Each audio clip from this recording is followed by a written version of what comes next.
खुलुमबाय Bodoland entertainment live YouTube चेनेला बैसागो बोथोराव बैसागो मेथाइ रोजाबनाय बादायलायनाय हांख्रायदों एबा बानजायदों।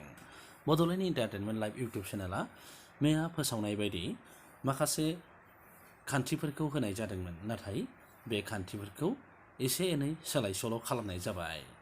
बैसागो मेथाइ रोजाबनाय बादायलायनायनि बान्थाया सेथियाव 1500 रां, नैथियाव 1000 रां आरो खान्थिफोराव दंमोन जावजा बैसागो मेथाइ रोजाबनाय जानांगोन। नाथाय बे जावजा बैसागो मेथाइ रोजाबनायाव सासेयानो हौवा आरो हिन्जावनि मेथाइखौ खननो हागोन आरो नङाबा हौवा आरो हिन्जाव सानैबो जावजा मेथाइखौ खननो हागोन। बेखिनिखौ सोलाय सोल' खालामनाय जादों। सासे हिन्जावा बा हिन्जावसाया बा सिख्लाया हौवा आरो हिन्जावनि जावजा मेथाइखौबो खननो हागोन, नङाब्ला हौवा सासेया हिन्जाव एबा हिन्जावनि आरो हौवासानि मेथाइ मोननैखौबो खेबसेनो खननानै भिडिअखौ रेकर्डिं खालामनानै बादायलायनायाव बाहागो लानो हागोन। बेनि अनगायै भिडिअआ जानांगोन 3 मिनिटनि खम जानो मोननाय नङा आरो 5 मिनिटनि बारा जानो मोननाय नङा।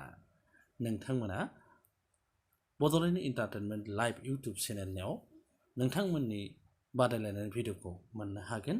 बेनि थाखाय नोंथांमोना नोंथांमोननि भिडिअखौ रेकर्डिं खालामनायखौ 9 एप्रिलनिफ्राय 15 एप्रिल 2021नि गेजेराव दैथायहरनांगोन आरो दैथायहरनायनि वाट्सएप नाम्बारा जादों 7002074022।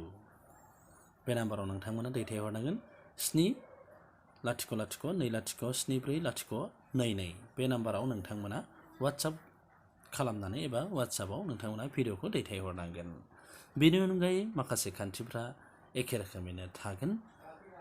14 बोसोर बैसोनि गोजौनि गासैबो हौवा हिन्जाव गासैबो बे बादायलायनायाव बाहागो लानो हागोन। बेनि थाखाय सासे हिन्जावसायानो हौवानि गारां आरो हिन्जावनि गारां होनानै एबा जावजा मेथाइखौनो खननो हागोन आरो हिन्जावसायाबो बेबायदिनो हौवा आरो हिन्जावनि खननो हानाय बायदिनो हौवासायाबो हिन्जाव आरो हौवानिखौ खननो हानानै बादायलायनो हागोन।